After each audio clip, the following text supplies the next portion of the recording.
علامہ راغب اصفہانی لکھتے ہیں، محبت کے معنی ہے کسی شخص کا اس چیز کی خواہش اور رغبت کرنا جسے وہ اپنے لیے بہتر سمجھتا ہو، اور اس کی 3 قسمیں ہیں۔ حصول لذت کے لیے محبت کرنا، جیسے کہ مرد عورت کی باہم محبت۔ حصول نفع کی غرض سے، مثلا کسی نفع بخش چیز سے محبت کرنا۔ فضل و کمال کی وجہ سے محبت کرنا، جیسا کہ اہل علم کا ایک دوسرے سے علم کی وجہ سے محبت کرنا، اور اللہ تعالیٰ کی اپنے بندوں سے محبت کرنے پر اس پر انعام فرمانا ہے، اور بندے کی اللہ سے محبت اس کی بارگاہ کا قرب حاصل کرنا ہے۔ رسول اللہ صلی اللہ علیہ وسلم تمام مومنین کے محبوب ہیں، اور مومن مرد اور مومن عورتیں آپ صلی اللہ علیہ وسلم سے دل و جان سے محبت کرتے ہیں۔ آپ کی ذات اقدس ایک مومن کے لیے مال و دولت، جاہ و منصب، اولاد، والدین، یہاں تک کہ جان سے بھی زیادہ محبوب ہے۔ اگر اس میں کچھ کمی ہو تو ایمان نامکمل ہے۔ اللہ تعالیٰ کا فرمان ہے، آپ کہیے، اگر تمہارے باپ دادا اور تمہارے بیٹے اور تمہارے بھائی اور تمہاری بیویاں اور تمہارے رشتہ دار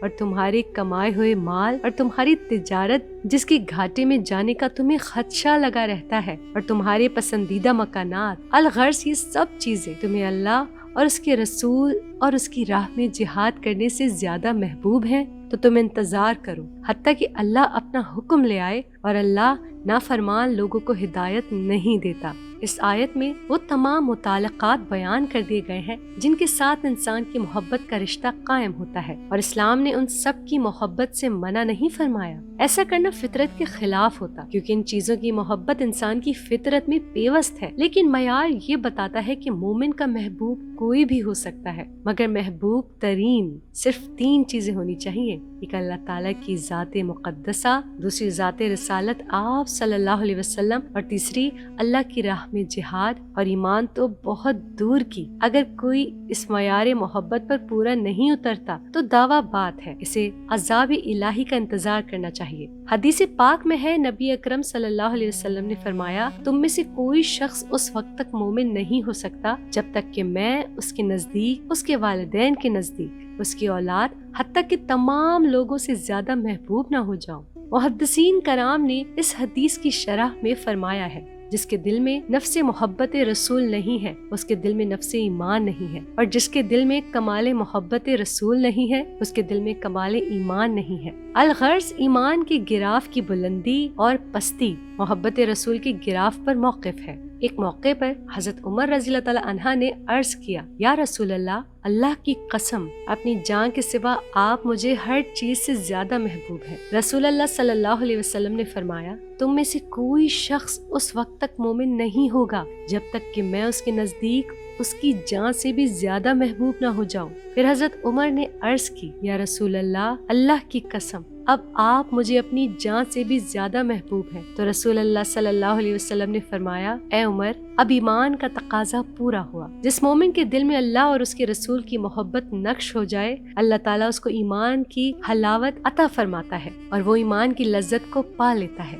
حدیث پاک میں ہے، نبی اکرم صلی اللہ علیہ وسلم نے فرمایا، جس شخص میں 3 خصلتیں ہوں وہ ایمان کا مزہ پا لے گا، اللہ اور اس کا رسول اس کو سب سے زیادہ محبوب ہو۔ کسی سے محبت کرے تو محض اللہ کی رضا کے لیے کرے۔ کفر سے نجات پانے کے بعد دوبارہ کفر میں لوٹنا اس کو آگ میں ڈالے جانے سے زیادہ ناپسند ہو۔ رسول اللہ صلی اللہ علیہ وسلم سے محبت کرنا کامل ایمان کی علامت ہے۔ تاریخ کے ہر دور میں آپ سے محبت کرنے والوں نے جرید علم پر اپنی حقیقی محبت کی انمٹ نقوش ثابت کیے ہیں، اور ان کی محبت کی تابانیاں آج تک محبین کے لیے مشعل راہ کا کام دیتی ہیں۔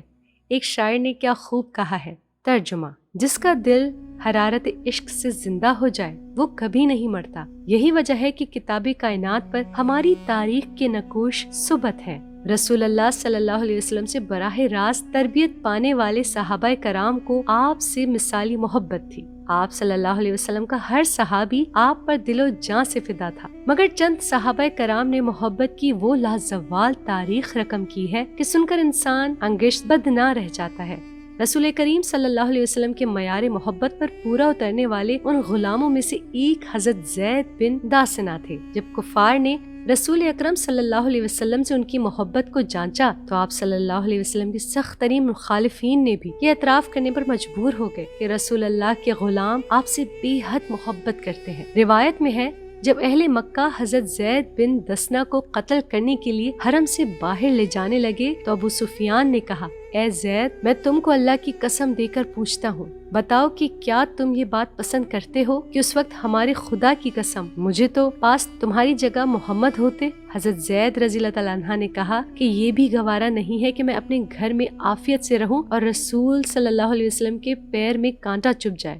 ابو سفیان نے کہا، میں نے جتنا اصحاب محمد کو ان سے محبت کرتے ہوئے دیکھا ہے اتنا کسی کو نہیں دیکھا۔ ان وفاشوار غلاموں میں سے ایک حضرت طلحہ رضی اللہ تعالیٰ عنہ بھی تھے، جنہوں نے غزوہ احد کی افراتفری کے عالم میں رسول اللہ صلی اللہ علیہ وسلم کا دفاع کیا۔ حضور کی طرف آنے والے تیروں کو اپنے ہاتھوں اور جسم پر روکتے رہے اور کوئی تیر رسول اللہ تک پہنچنے نہ دیا۔ حدیث پاک میں ہے کہ جب مشرکین نے نبی اکرم پر تیر برسانا شروع کیے تو حضرت طلحہ رضی اللہ تعالیٰ عنہ نے اپنے ہاتھ آگے کر دیے۔ حضرت ابو بکر رضی اللہ تعالیٰ عنہ بیان کرتے ہیں، ہم غزوہ احد کے دن حضرت طلحہ کے پاس آئے تو ہم نے ان کے جسم پر 70 سے زیادہ زخم دیکھے اور ان کی انگلیاں کٹ چکی تھی۔ انس بن مالک بیان کرتے ہیں، غزوہ احد کے دن رسول اللہ صلی اللہ علیہ وسلم 7 انصار اور 2 مہاجر صحابہ کرام کے ساتھ اکیلے رہ گئے تھے۔ جب اسلام دشمنوں نے آپ کو گھیر لیا تو آپ نے فرمایا، جو شخص ان کو ہم سے دور کرے گا وہ جنت میں میرا رفیق ہوگا۔ بس انصار میں سے ایک مرد آگے بڑھا اور دشمنوں سے لڑتے لڑتے شہید ہو گیا۔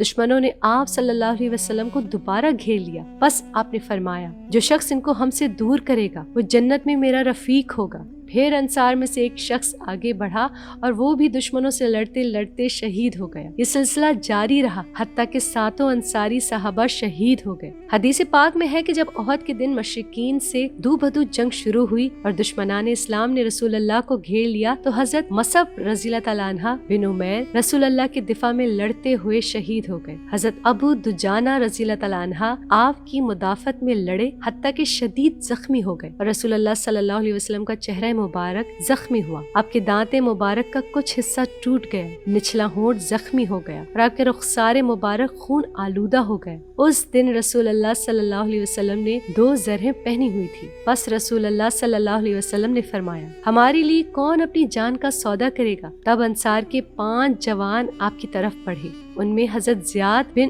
السکن بھی تھے۔ وہ سب رسول نبی کریم صلی اللہ علیہ وسلم کی مدافعت میں لڑتے لڑتے شہید ہو گئے۔ آخر میں حضرت زیاد رضی اللہ تعالیٰ عنہ لڑتے رہے، پھر دوسرے مسلمان بھی آپ کی طرف دوڑ کر آئے حتیٰ کہ انہوں نے دشمن کو بھگا دیا۔ تب رسول اللہ صلی اللہ علیہ وسلم نے فرمایا، زیاد بن السکن کو میرے پاس لاؤ، وہ اس وقت بہت شدید زخمی ہو چکے تھے۔ رسول اللہ صلی اللہ علیہ وسلم نے اپنا قدم مبارک ان کے سر کے نیچے رکھا حتیٰ کہ اسی حالت میں انہوں نے جان آفرین کے سپرد کر دی۔ حضرت علی رضی اللہ تعالیٰ عنہ سے پوچھا گیا کہ رسول اللہ کے ساتھ آپ کس طرح محبت کرتے تھے؟ تو انہوں نے فرمایا، اللہ کی قسم، آپ ہمیں اولاد، ہمارے ماں باپ، اموال اور سخت گرمی میں ٹھنڈے پانی سے زیادہ محبوب تھے۔ رسول اللہ صلی اللہ علیہ وسلم کی محبت وہ نعت ہے جو عمل میں کمی کے باوجود محبت کرنے والوں کو آپ کی معیت کا شرف عطا کرتی ہے۔ صحابہ کرام آپ صلی اللہ علیہ وسلم کی تبرکات سے بھی بے حد محبت کرتے تھے اور آپ کی منہ مبارک کو اپنے لیے باعث سعادت سمجھتے تھے اور ان کے حصول کے لیے کوششیں کرتے تھے۔ حضرت انس رضی اللہ تعالیٰ عنہ بیان کرتے ہیں، میں نے رسول اللہ کو دیکھا کہ نائی آپ کے بال مونڈ رہا ہے اور صحابہ آپ کے گرد گھوم رہے تھے، ان میں سے ہر ایک کی خواہش تھی کہ کوئی بال ان کے ہاتھ لگے۔ صحابہ کرام کی محبت کا یہ عالم تھا کہ نماز میں بھی ان کی نگاہیں صرف اور صرف آپ صلی اللہ علیہ وسلم کی طرف ہوتی تھی۔ ایام علامت میں جب آپ باہر تشریف لائے، صحابہ نے حضرت ابو بکر رضی اللہ تعالیٰ عنہ کی اقتدار میں نماز کے دوران آپ کی رخ انور کا دیدار کیا۔